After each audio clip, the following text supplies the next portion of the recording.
ஒழிப்பதற்கான திட்டத்தை எதிர்த்து அப்பகுதி மக்கள் 910 நாட்களாக போராடி வந்த நிலையில் களத்திற்கு நேரடியாக சென்ற தமிழக வெற்றி கழக தலைவர் விஜய் அவர்களுக்கு ஆதரவு தெரிவித்து பேசினார். உங்களோட இந்த விமான நிலையத்துக்காக நீங்க ஆய்வு செஞ்ச இடத்தை மறு ஆய்வு செய்யணும்னு ஒன்றிய அரசுக்கும் மாநில அரசுக்கும் நான் கேட்டுக்கிறேன். விவசாய நிலங்கள் இல்லாத இந்த பாதிப்புகள் குறைவா இருக்கிற இடங்களா பார்த்து உங்களுடைய விமான நிலையத்தை கொண்டு வாங்க. முன்னதாகவே அம்பேத்கர் திடலில் விஜய் மக்களை சந்திக்க திட்டமிடப்பட்டது. எனினும் காவல்துறை சார்பில் அனுமதி மறுக்கப்பட்டதால் பொடவூர் பகுதியில் உள்ள வீனஸ் தனியார் திருமண மண்டபத்தில் போராடி வரும் 13 கிராமங்களைச் சேர்ந்த விவசாயிகளை சந்தித்தார் விஜய். தமிழக வெற்றி கழகம் என்ற கட்சியை தொடங்கிய பிறகு முதல் முறையாக மக்களின் போராட்ட களத்திற்கு வந்த விஜய்க்கு உற்சாக வரவேற்பு அளிக்கப்பட்டது.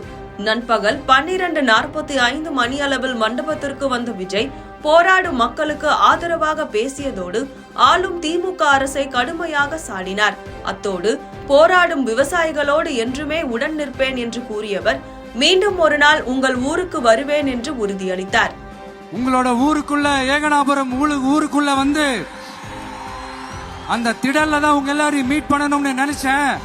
ஆனா எனக்கு பர்மிஷன் கிடைக்கல. இங்கதான் பர்மிஷன் கொடுத்தாங்க.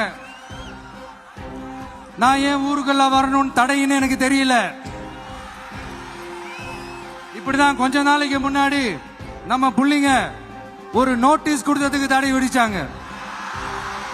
ஒரு துண்டு சீட்டு நம்ம புள்ளிங்க கொடுத்ததுக்கு. அது ஏன்னு எனக்கு புரியல. அதனால கான்பிடென்டா இருங்க, நல்லதே நடக்கும். அப்போது பரப்புரை வாகனத்திலிருந்து இறங்கி போராட்ட குழு நிர்வாகிகளிடம் பேசிய போது நெற்கதிர்கள் வழங்கப்பட்டு பச்சை துண்டு அணிவிக்கப்பட்டது.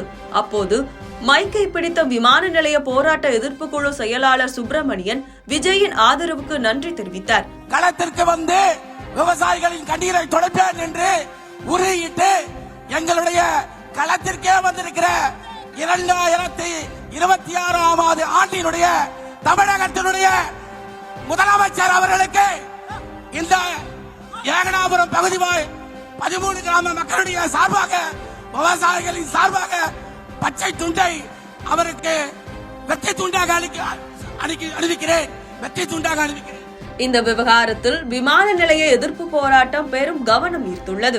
இந்த நிலையில்தான் போராட்ட குழுவிடம் விஜய் என்ன பேசினார், அங்கு நடந்தது என்ன என்று போராட்ட எதிர்ப்பு குழு செயலாளர் சுப்பிரமணியன் அவர்களிடம் தொடர்பு கொண்டு பேசினோம். அப்போது சார், இப்போ 910 நாட்களாக தொடர்ந்து போராடிட்டு இருக்கு சார். நாங்க பல்வேறு போராட்டங்கள், அந்த போராட்டத்தினுடைய களத்துக்கு பல்வேறு அரசியல் கட்சி தலைவர்கள் அமைப்புகள்லாம் வந்தாலும் கூட அவர்களுக்கெல்லாம் நாங்க நன்றி தெரிவித்திருந்தாலும் கூட இன்றைய தமிழக அரசியல் சூழல்ல தமிழக வெற்றி கழகத்தினுடைய தலைவர் தளபதி அவர்கள் வந்ததுங்கிறது எங்க போராட்ட களத்திற்கு, எங்க போராட்ட குழுவுக்கும் விவசாய மக்களுக்கும் அந்த போராட்டத்துக்கு ஒரு பெரிய வலிமை யானை பலத்தை கொடுத்துருக்கு சார்.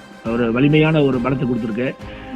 எப்படி அதை சொல்றோம் அப்படின்னா, நாங்க ஏற்கனவே அவருடைய மாநாட்டில் எங்களுக்கான ஒரு தீர்மானத்தை அவர் எழுதியிருந்தாங்க. அதை நன்றி தெரிவிக்கிறதுக்காக அவரை நேரில் சந்திக்கிறேன்னு கேட்டிருந்தோம். நீங்க வேணா நான் களத்துக்கு வரேன், விவசாயிகளுடைய அந்த பிரச்சனை என்ன, அவருடைய என்ன ப்ராப்ளம், என்ன பிரச்சனைக்காக அவர் போராடுறாங்க, உண்மையான நிலவரம் என்ன, அதுக்கான நிலவரம் என்ன, அதுக்காக வரேன்னு சொல்லியிருந்தாங்க. அவருடைய வருகை நாங்கள் எதிர்பார்த்து காத்திருந்தோம். அது இன்னைக்கு அது அமைஞ்சது. அவங்க வந்தாங்க. ஏற்கனவே 2 நாட்களுக்கு முன்னாடி எங்ககிட்ட இருந்து எல்லா புள்ளி விவரங்களும் வாங்கினாங்க. என்னென்ன பிரச்சனைகள் இருக்கு, என்னென்ன நாங்கள் ஃபேஸ் பண்ணிட்டு இருக்கோம், எதுக்காக போராடிட்டு இருக்கோம் அப்படிங்கிற புள்ளி விவரங்கள் எல்லா விவரங்களையும் வாங்கிட்டாங்க. அதனுடைய அடிப்படையில தான் இன்னைக்கு அவரு அந்த தளபதி அவர்கள் பேசினாங்க.